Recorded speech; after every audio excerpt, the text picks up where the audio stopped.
Yes. What causes the flare of the IgM? Yeah, that's a good question. We're not sure, but we believe maybe the rapid release, the rapid lysis, as we call kill of cells which contain it, cause this IgM to go in the bloodstream. This occurs usually a month after the first administration of rituximab and lasts for approximately a month. Another question? I have a quick question, Professor Dimopoulos. Have you observed a similar phenomenon, or even worse, with ibrutinib? Right. Yeah, I haven't used ibrutinib myself in Waldenstrom, and as you know, that's a very good question, because with ibrutinib in chronic lymphocytic leukemia, there is an increase of the lymphocytes. I'm not sure, but I haven't heard Steve Trion reporting such a complication, but we have to ask and check. Clinical trials. Right. Another question, yes. Dr. Steve Trion promised us in the year 2005 a cure within our lifetime. I think you were there at that time. Would you say you still endorse that? Well, I think it depends on how one would like to define cure. I don't believe that in these diseases cure will be like we have a curative treatment, let's say, for many patients with breast cancer or with kidney cancer after surgery. I view it more as a more effective control of the disease that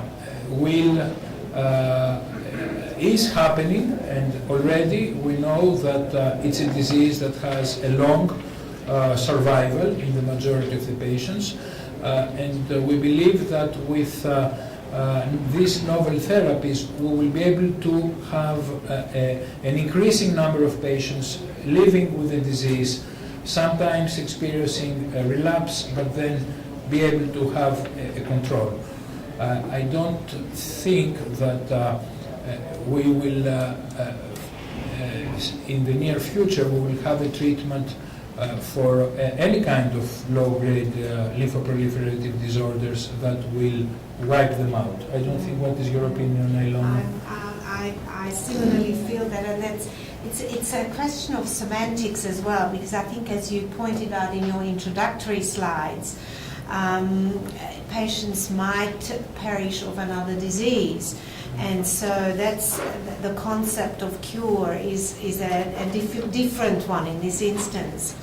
And in addition, if your disease is chronic and has these long periods of no issues whatsoever, you need to wait for a long time before you can be sure that a particular agent is actually curative, unless you develop some other criteria of defining cure other than just life expectancy or survival. Do you agree?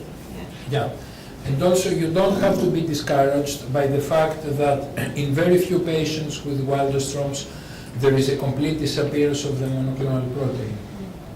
In contrast to myeloma, whether we can today wipe out by the means that we have today the monoclonal protein in 50% of the patients, this can be done no more than 10% of the patients with Waldenstrom's, and yet you can see that it's a much more indolent disease than myeloma. So it is a different condition, and oftentimes we need to be very cautious not to exaggerate on the treatment. For example, in the 90s we were using a lot nucleoside analogues, fludarabine, for prolonged period of time in combination with other agents.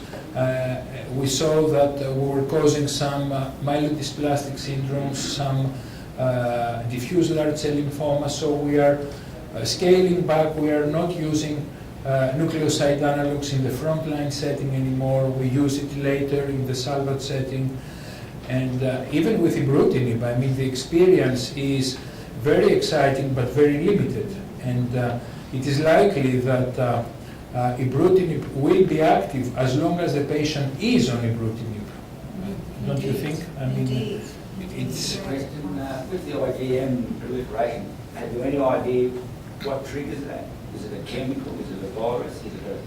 Yeah. At what point? Are we all common or... Yeah, this is something that we don't know, really. I mean, even in myeloma, which is a much more frequent disease, there are few studies that can definitely identify an agent or an exposure that a trigger of the disease. And with the IgM, what does it actually fight? It's an antibody. We know we have other... but what specifically is the biggest antibody? Yeah, well, it is an antibody, but when it is produced by the Waldenstrom cell, it is a deficient antibody. It is not a good antibody for us. But also it has also unique properties because being a large molecule, as you know, if you have it in large amounts, it can make your blood thick.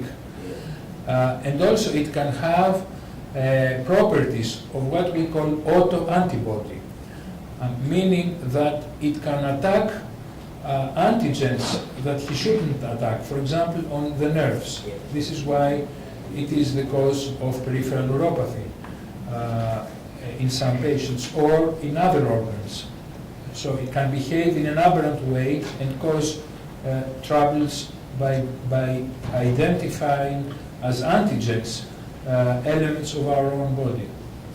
I am Professor, awfully sorry, but I will Professor, have to we're stop. talking about the gentleman up the back saying the flare after your first treatment, Yeah. slowly coming down over years and years, and then it starts to go back up again. So Yeah. this is where the relapse is finished and needs treatment again while it's out of it. Right. What are those levels? Yeah.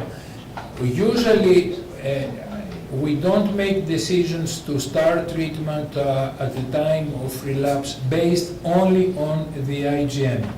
Because if the hemoglobin is normal, if there are no lymphadenopathy, no splenomegaly, no other symptoms, you can have a slowly rising IgM for many months or even years and you don't need treatment. So you have to have a combination of some effect showing that the underlying Waldenstrom, because you don't treat the IgM, you treat, IgM is a marker of activity of the disease. So you want to have some other indications that in this particular situation you need to control the lymphoma again.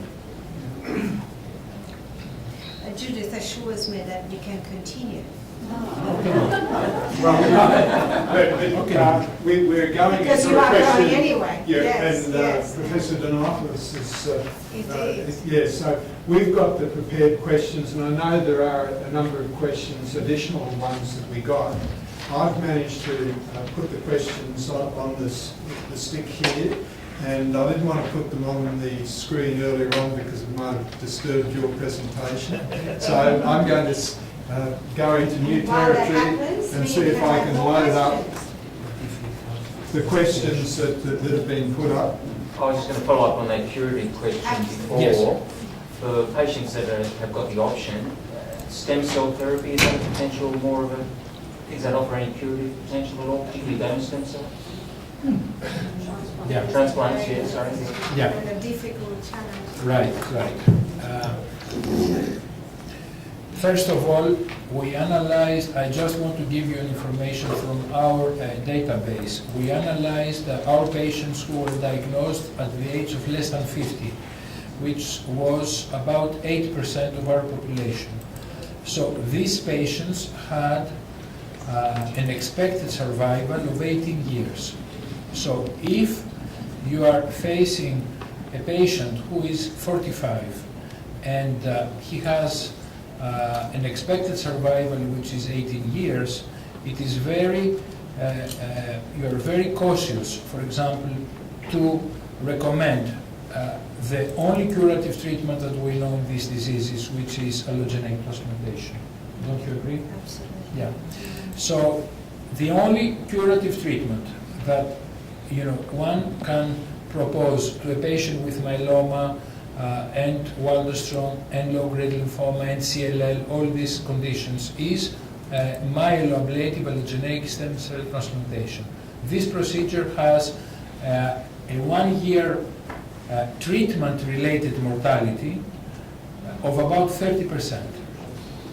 So And that's optimistic. that's optimistic. In the best of hands. In the best of hands. Yeah. So Cures and cures. On the other hand, developments are rolling forth, and so is it possible that we will be achieving the sort of aims that you are talking about without the sort of mortality and morbidity? for example, in chronic myelogenous leukemia, which is the best paradigm of a targeted therapy in a unique disease, today, I mean, even in this disease, we cannot talk about cure. We can talk about a very long control of the disease. And I think, and you know better than me in this area, is that in many patients now, the survival of CML approaches that the survival expected according to age. It is very close, I think. Absolutely. Yeah. So, I mean, And that's due to the development of a targeted therapy instead of proceeding with going forth rapidly to an allogeneic transplant. And then the other issue. Sorry, may I ask Professor Dimopoulos, and you alone, and perhaps I'll put my vote in as well. If you had a 45-year-old with Waldenstrom's diagnosed today, and they had a fully matched brother, right, would you consider allogeneic transplantation in the algorithm, or with ibrutinib on the horizon, is that something that should be kept back? yeah. I think that we would consider this possibility, and for example, before ibrutinib, if this patient had experienced, let's say, 2 or 3 relapses, then it is something that we would like to consider. But now, I mean, things are changing, and again, you have always to balance the treatment-related mortality, and today, since we perform reduced intensity transplants, the outcome, you don't have sustained responses with this approach, I think, in low-grade lymphomas. It is more or less, you gain some months or years, but you don't, have real cures. And I think Judith just very sort of barely alluded to the issue of a donor. What percentage of patients actually do have a suitable donor? Yeah. And that's another thing to consider. Unfortunately, the percentage is roughly 20% if there is not a sibling. So finding an unrelated donor is not easy. What's the youngest patient you've identified in the world in Waldenstrom? Well, there are occasional patients less than the age of 30. But Yeah. it is a disease of It is, an older age group It as is. well, and that Median age is probably 74. The mortgage was diagnosed at 19. it's very 19. 19. Yeah. Now, how would you like to play this? Because sometimes it's nice to interact, and so if there are questions off the floor, that might just feel more real and more involved. Alternatively, if there's a silence, then we can go to the list and stimulate more discussion. So, Andrew, how you discussed Dr. before. Cunningham, what we've done is to load the questions up here, and I've given Professor Dimopoulos these questions. Okay, And also, the audience has given some more today, and Okay, so I mean, there is the first question is the predictor of transformation to more aggressive forms.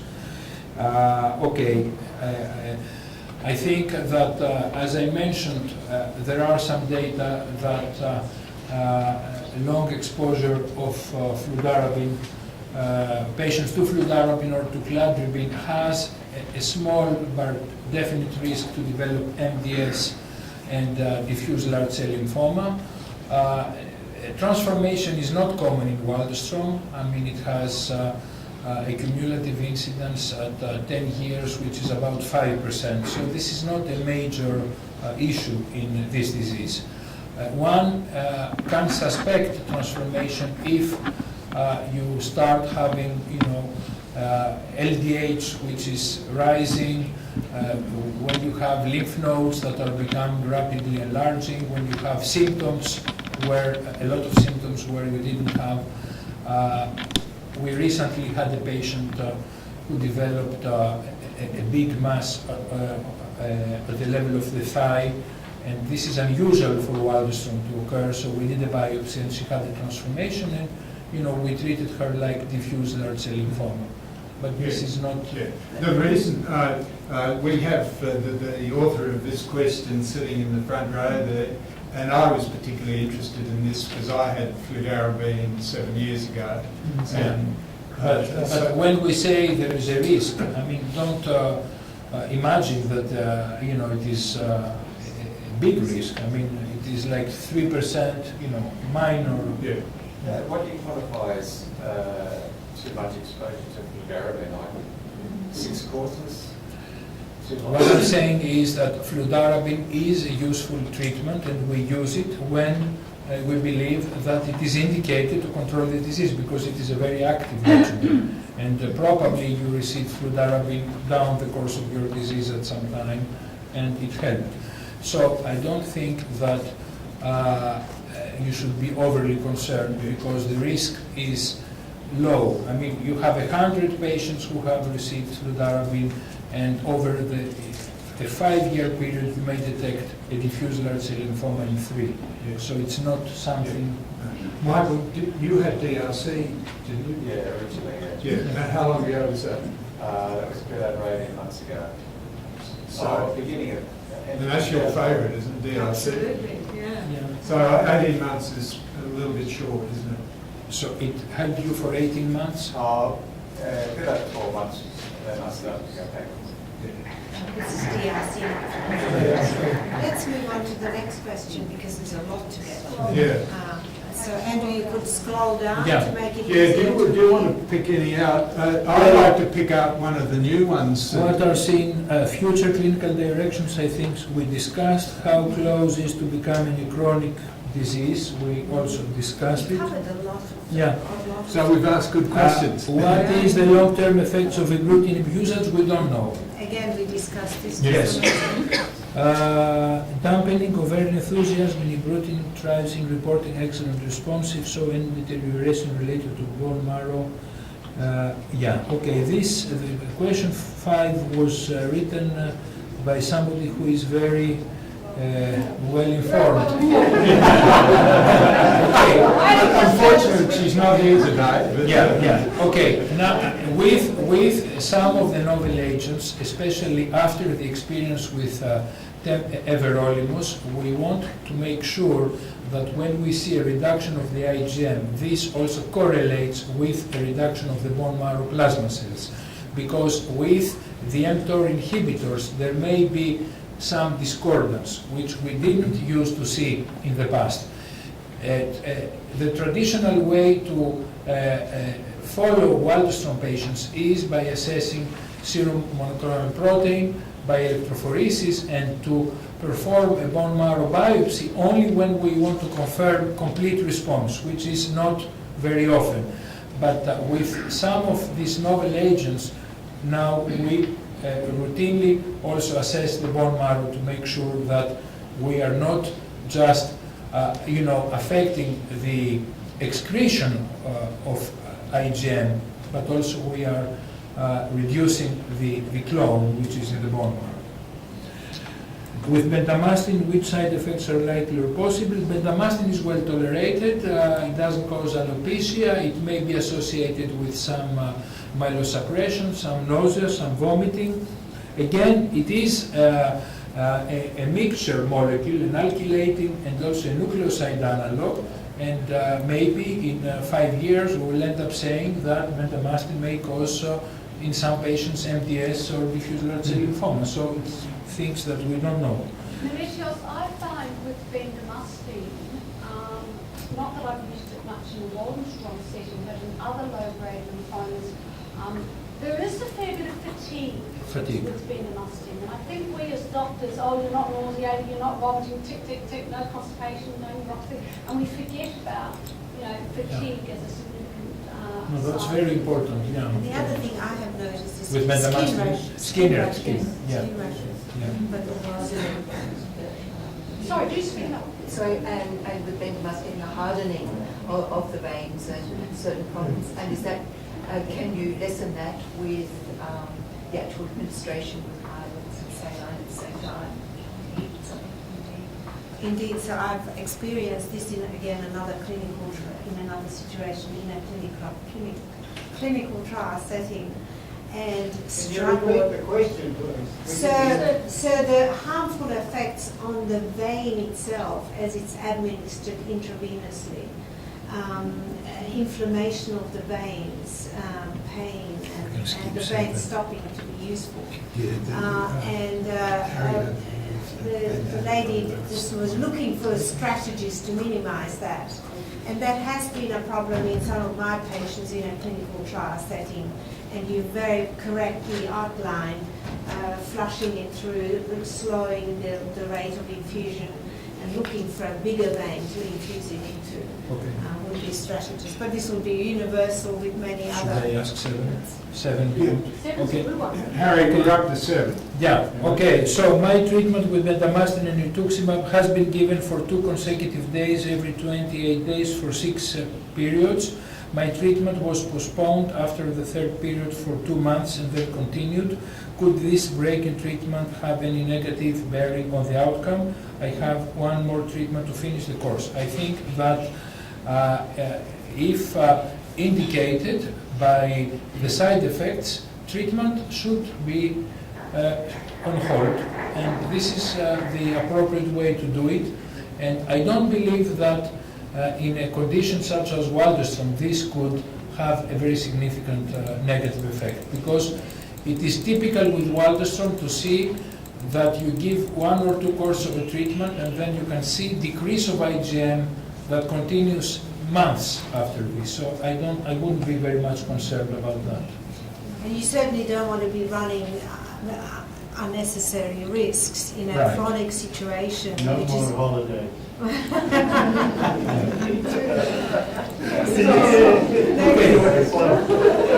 Is it important, particularly when facing treatment decisions, that patients understand the particular features of their disease diagnosis and potential impact on treatment choice and potential outcome? I think it is very important to have that. Yeah, I agree, but can I also say that there are some patients, you are all a very well-informed, knowledge-seeking patient population. But I do see some patients, no matter how simply I describe things, I see their eyes glazing over and say, "Doctor, I trust you. I don't want to know." And I think it's, we're so focused on, patients, right to know and lots of information, that sometimes patients also have a right not to know everything, Absolutely. and they don't have to have. Don't you find that? I fully agree. I mean, we shouldn't impose, excessive information if somebody, feels okay with whatever information he gets. Yeah. Professor Trotman, how do you judge whether a patient should know or shouldn't know, and Degree how of do you bias. judge? I'd like to say, Dimopoulos has had decades of experience in this. It's just reading from the visual cues, the oral cues. And the difficulty you often have is the patient might not want to know a lot, but their son or daughter sitting there with 2 pages and the laptop. I mean, this is a key question. The IWMF, our fellows over in the States, very much encourage patients to be aware of and to be a partner in their treatment. And it is controversial, and as a group here in Sydney and in Australia, we're wondering what our group should be doing.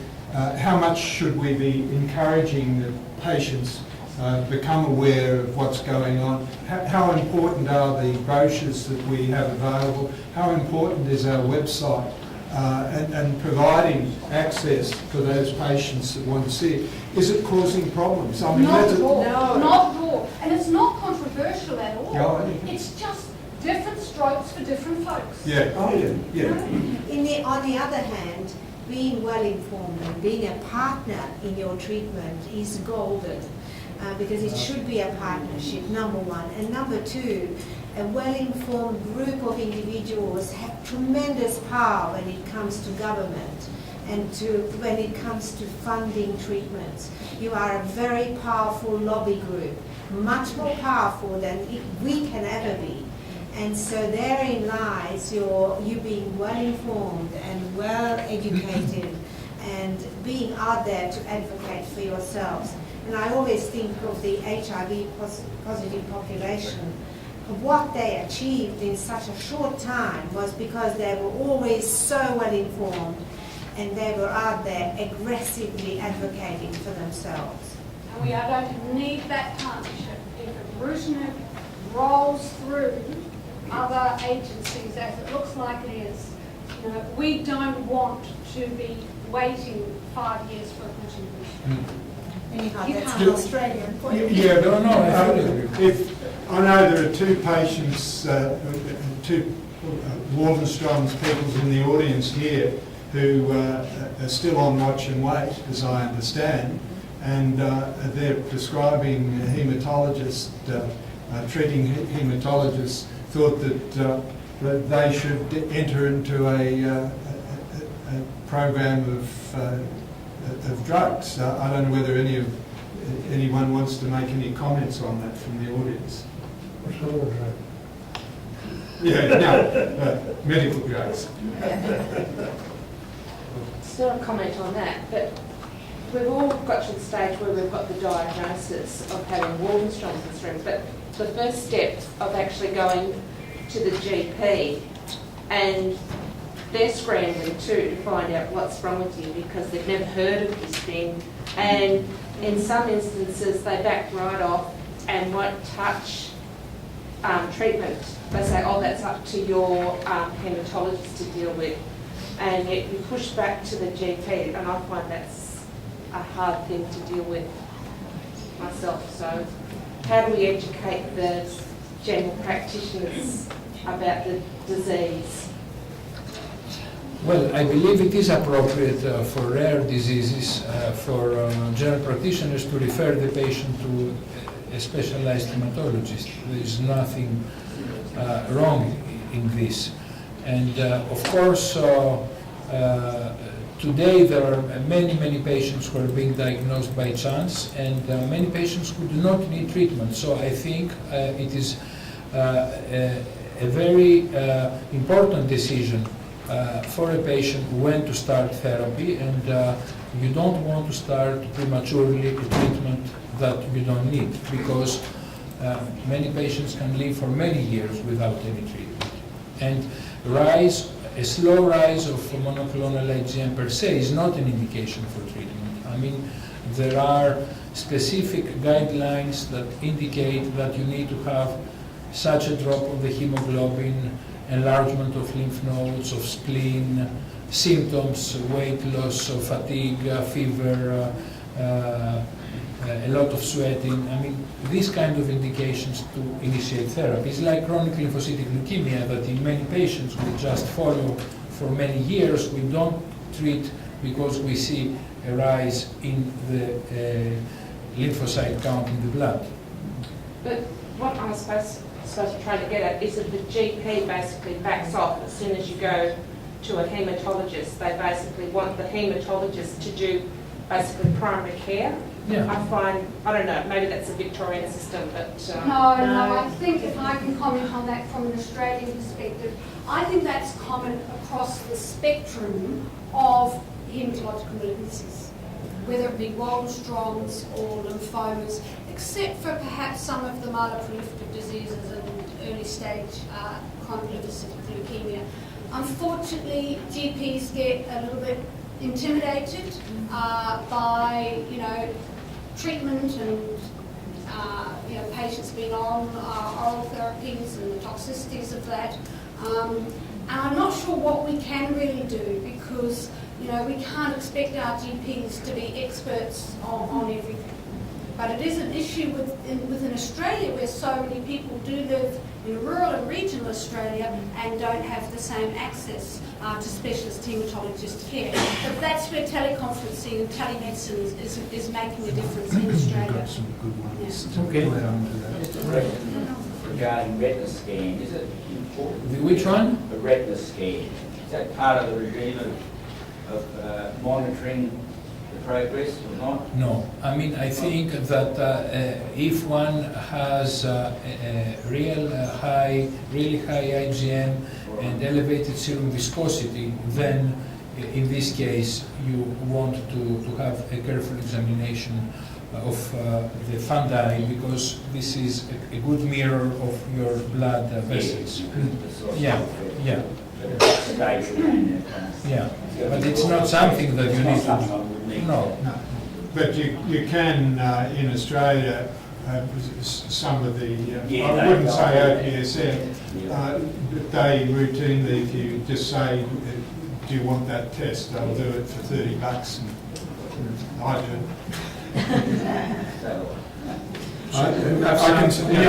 We can go through these, but I might pick up on some of the late additions. Just on that retina scan, what do you do about it other than treating it and reducing the viscosity? Right. Is there any option to do it? No. 26 is not on your list, but Franco is there, and his question deals with, as we can see, how effective, 26, have you encountered any patients with Waldenstrom's that have gastro symptoms, i.e. daily vomiting and diarrhea? Yeah. Well, Waldenstrom's can affect every organ of the body, but it's unusual. So you can have gastrointestinal involvement by different forms. First, a direct infiltration by the lymphoma. So if you do a biopsy, you will detect Waldenstrom cells in the large bowel or the stomach. Occasionally you can have an immune phenomenon. You can have the IgM developing properties of antibody against parietal cells. So it is not a direct infiltration, it is the IgM attacking the cells of the gut. And the third way is if the Waldenstrom's has also been complicated by amyloidosis. So the way to find out is to have a good biopsy and a thorough evaluation of that. And I guess you have all this. Lymph node biopsies, yes. We're doing liver biopsy next week. Check on that. Liver? Yeah, and we'll look at it because it's slightly enlarged. Yeah, but how about the gastrointestinal? They've done biopsies there, not found any. Yeah. Franco came along to a general meeting yesterday, and a group of patients just got together and we all talked about it.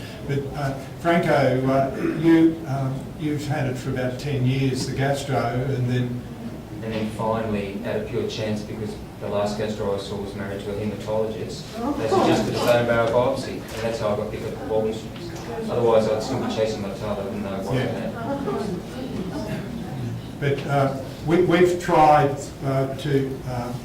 we've got our IWMF database, and Peter Bernardus runs. And yeah, but if I may, it's also important to keep in mind that rare complications are rare. Yes. So you shouldn't, because there you can have involvement of the lung, involvement of the eye, involvement of the buccal mucosa, but 90% of the patients, they have, anemia, a little bit of lymphadenopathy, a little bit of splenomegaly, no more than 10% real hyperviscosity. So it's not, the garden variety and the common pattern of Waldenstrom is not what Franco has, unfortunately. Because the other strange thing, just from what and I think as a group, it's important not to go into this, very weird or very unfortunate presentations, because then I've got low protein and low albumin as well, when it probably should be the other way around. So. That could be related to your gastrointestinal problems. I think it just reminds me too, Meletios, of a comment that you made, a very important comment, of that the research you demonstrated where a quarter of patients with Waldenstrom's will die with Waldenstrom's rather than of Waldenstrom's. So I think, I know you don't trust your body anymore when you live with this disease, but not every symptom you have in your body is because of the Waldenstrom's. And it's, that's where you need the faith in your GP and the faith in your haematologist to be able to dissect out, what is something else and what is Waldenstrom's. And also rare things are meant to be rare. Otherwise, I think that's why the GPs shy away from all of it, because the symptoms are common in a lot of things, and so they're not going to do anything about quite a lot of those because they might get it wrong. It's a constant challenge. So what other questions have we got? So we got. I want to ask, I saw the question about marijuana. Do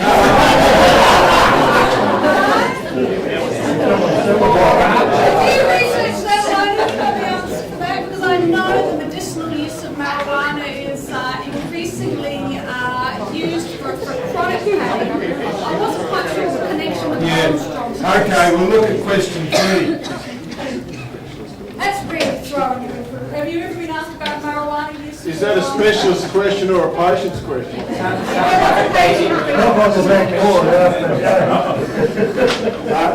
This one came in from the Netherlands, probably. Not as far as that. It came in on our talk list from WMozzies, and Number 20. Number 20. So number 20. Is there any circumstance where usage of marijuana is justified on medical grounds? I'm sure there are, but we don't know because we find it hard enough keeping up with all the Waldenstrom's. Oh, so do you have any advance on that? No. No, we don't smoke it before our consultations. In the States, there is quite a lot of discussion on the talk list for WM and marijuana, and I think there are some states in America where, not for WM necessarily, but for medical reasons, you actually can for chronic pain, absolutely. And that's what the question is asking. Yeah, I shouldn't be making light of it. Definitely, it is important and medically appropriate for patients with chronic pain, particularly cancer-related pain.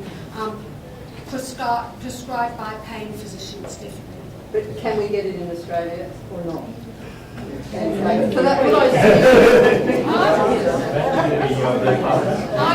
afraid I really don't know. Do you know? No. Yeah, I think just have to go on the holiday to Amsterdam. Okay, so let's that light break. Shall we move on to the 21? The danger of overdose. This was my question actually, because I went to Murray Gertz's slide from a recent presentation, and I thought, well, he's worth reading. So it's a question of over-treatment. First of all, I think that we discussed that in asymptomatic patients, rising IgM is not an indication to start treatment. I think we would agree. And it has to be emphasized, and definitely we have seen patients who had started therapy without any very clear reason, and I think this is detrimental. Yeah. Meletios, can I ask you in terms of retreatment and relapse, do you apply exactly the same criteria for when you retreat at relapse as you do at diagnosis? Yeah, the indications are that we want to see anemia, we want to see some end organ damage. Of course, if we have a patient who is doubling his monoclonal protein every month, it's a different scenario. But we have several patients that we follow with a slow rise of monoclonal protein, which may go on for months or even 2 or 3 years, and we just follow it. Yeah, I'm an apple grower, and we practice a thing called integrated pest management, where we've got to be very careful not to use the same group of chemicals to control the disease all the time because of resistance. My question is, does the disease develop a resistance to any of these chemicals? Yes, definitely. This is why when we say that, let's say, if a patient progresses on rituximab or very short time after rituximab was completed, because rituximab also has a long half-life, we don't want to use rituximab again, because it is likely that the cells have developed some resistance to rituximab. So we want to see, as a rule, a treatment-free period, which is, let's say, more than 6 months or a year, to re-challenge the patient, as Judith pointed out. So that would be the strongest argument, not to treat someone who hasn't developed the symptoms, wouldn't it? Because otherwise you're using up. Absolutely, some this of is a your good shots. point, because let's say you can use your 5 treatment options within 2 years, or you can use them over a 5-year period, and this makes a difference. I think this is a prototype of a chronic disease that most of the times you need not to be aggressive, you need to be careful, cautious, and of course be aware of the unusual patient or complication that needs a more aggressive approach. Susan. Is there a close relationship between high IgM readings and viscosity Yes. readings? So you can infer one from the other pretty much? Not absolutely. There are some patients who, because IgM has unique properties in each particular patient, so you can have a patient who can have an IgM, let's say, of 8,000, and you measure serum viscosity and it's normal, and the patient has no symptoms. In other patients with lower levels, 5,000, you can have symptomatic disease. So there is a trend, but not a complete correlation. And the best way is when you want to make sure that you are dealing with a hyperviscosity syndrome, then to do the exam of the retina, the fundoscopic examination, to see for the vessels, look for small hemorrhages, for distended veins.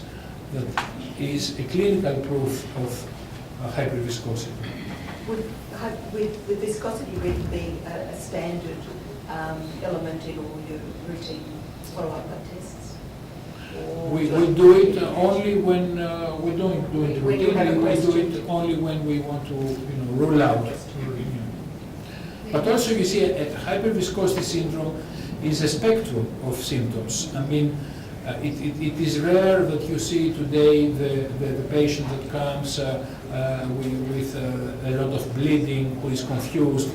But sometimes, a sign of elevated viscosity may be, a persistent headache, or an older patient who feels that he cannot concentrate very well. I mean, there are subtle changes that one should be able to, pick up. I think in today's modern medicine, the late diagnosis of Waldenstrom's is actually quite uncommon because of the symptoms that patients detect. Yeah. But I do remember 2 patients, one with Parkinson's, who's slow, was always, the GP increased his Parkinson medication, so he presented extremely late, and one black African man. in which I think it was very hard to detect the pallor.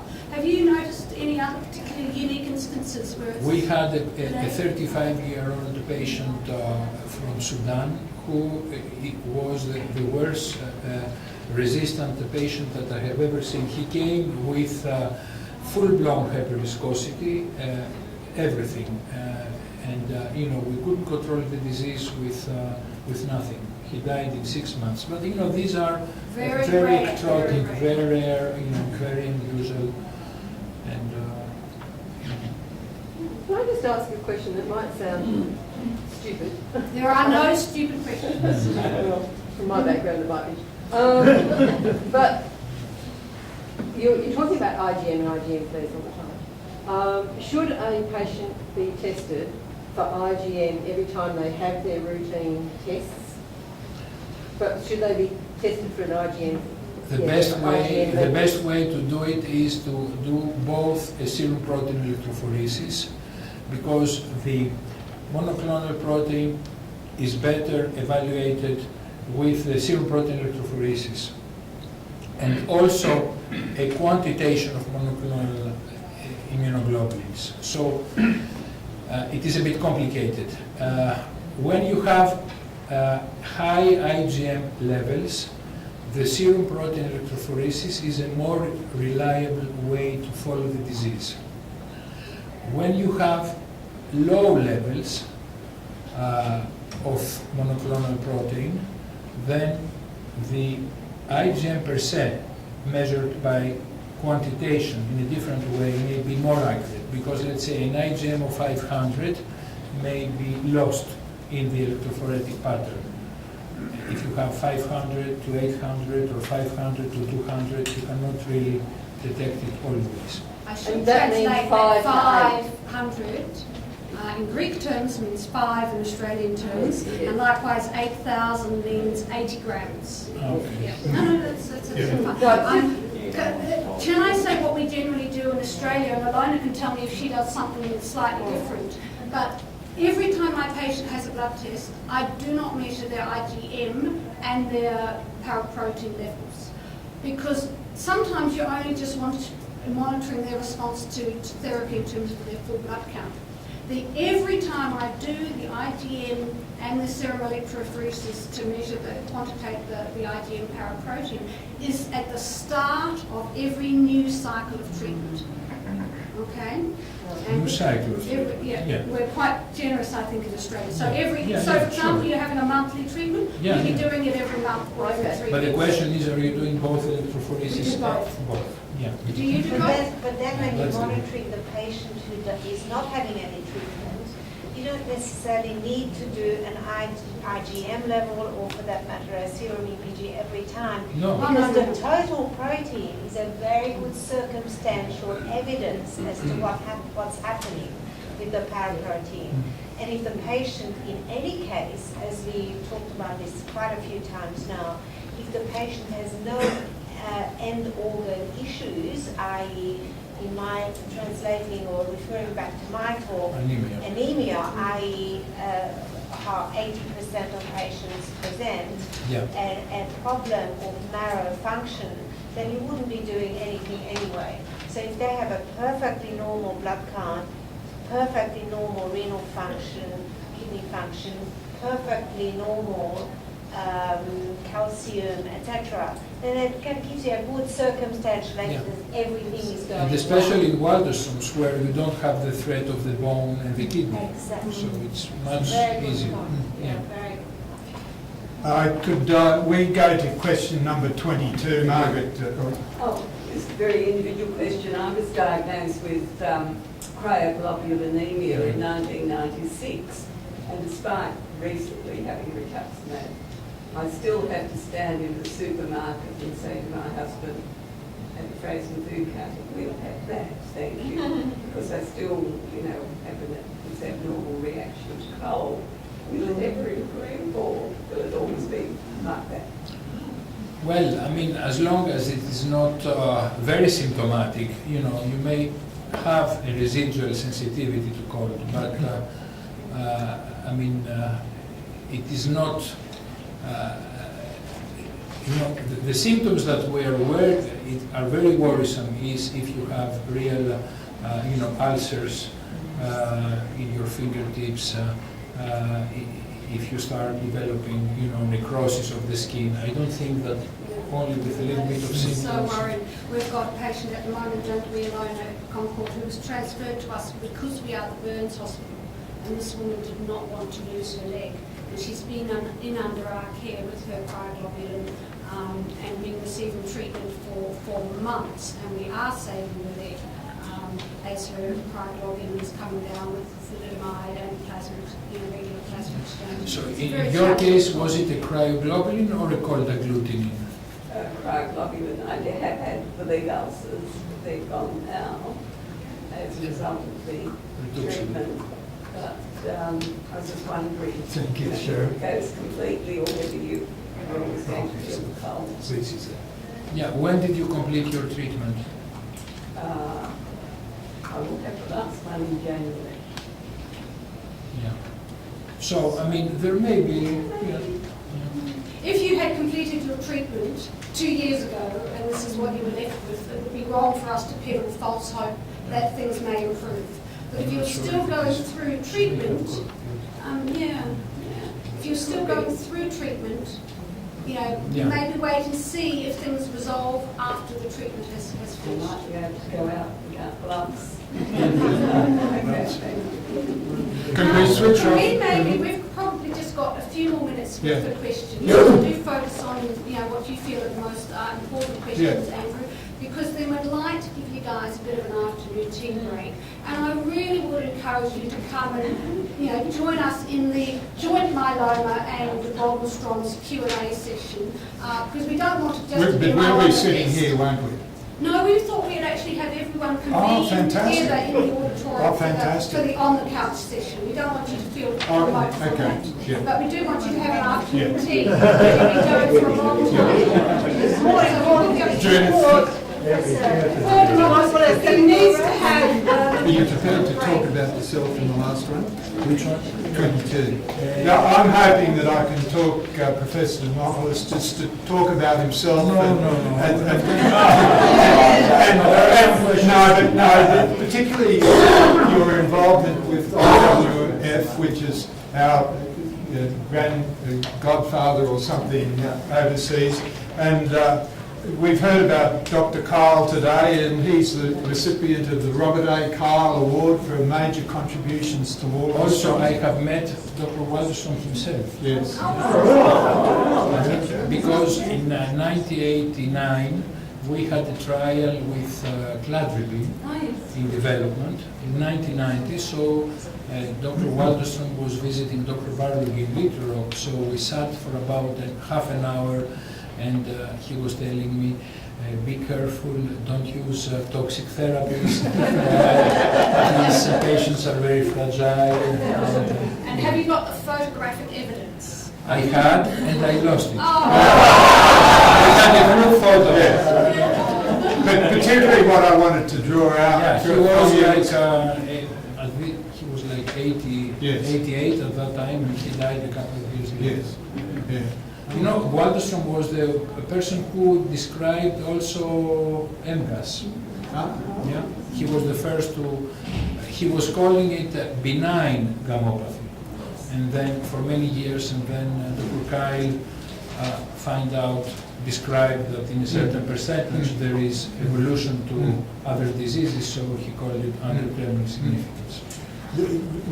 He described carcinoid syndrome too.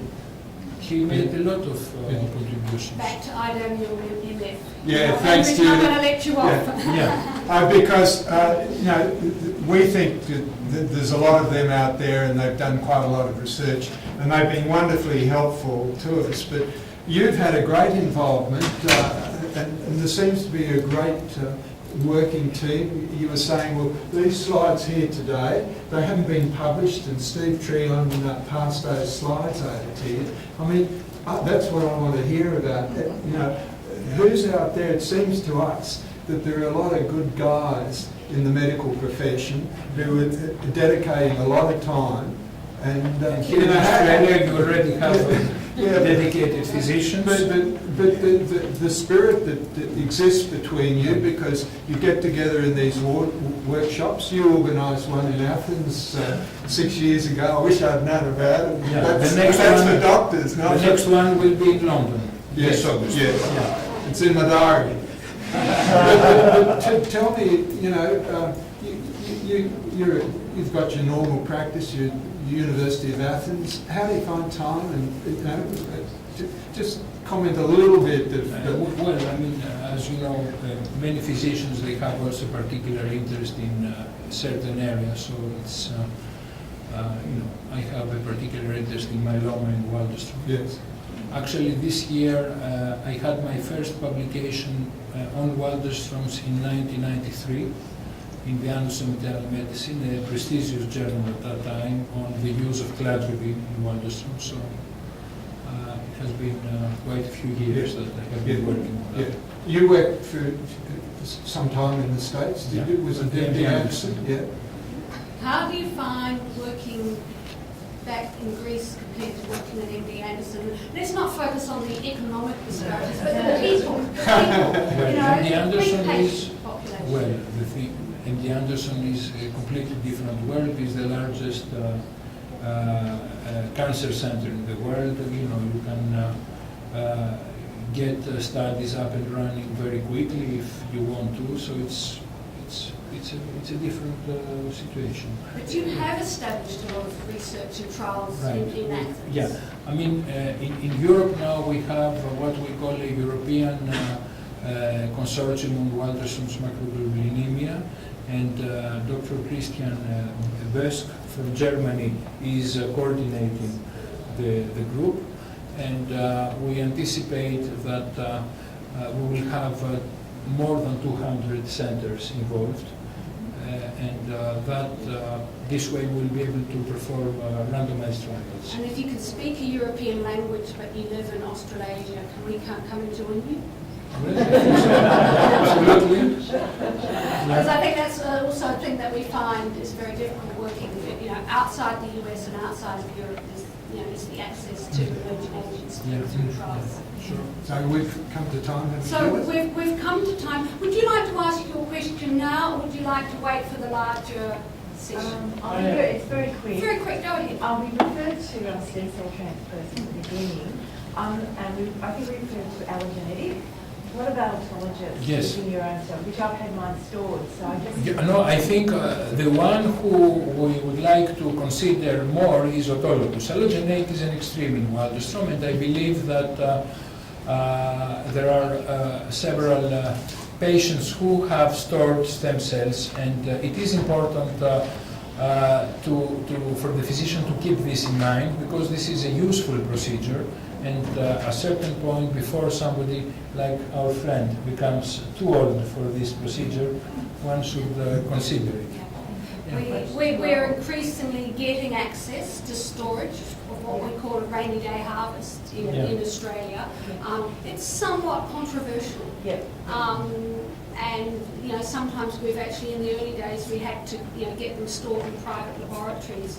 But I've certainly done that for a few patients, and they're quite happy to keep paying the $500 a year, which is not a small sum, for the the potential to use those stem cells in the future. I've had one of them say to me, "Well, I'm pleased, I'm happy to keep paying this money because it means I don't need to use them." But it is a controversial area. But I think there is definitely a role for stem cell harvesting after frontline therapy. If you're using something like dexamethasone, cyclophosphamide, or rituximab, I wouldn't go racing in to try and harvest someone immediately after a fludarabine restoration. Right. It just won't happen. What's the age limit on stem cells? What's the limit of age? Can we perhaps hold that question? Because I think we do need to break for an argument tea, and poor Professor Dimopoulos particularly, we need to give you a break before the next session. And that is a very important generic question that we should, I'd love you to ask again. Can I ask you to...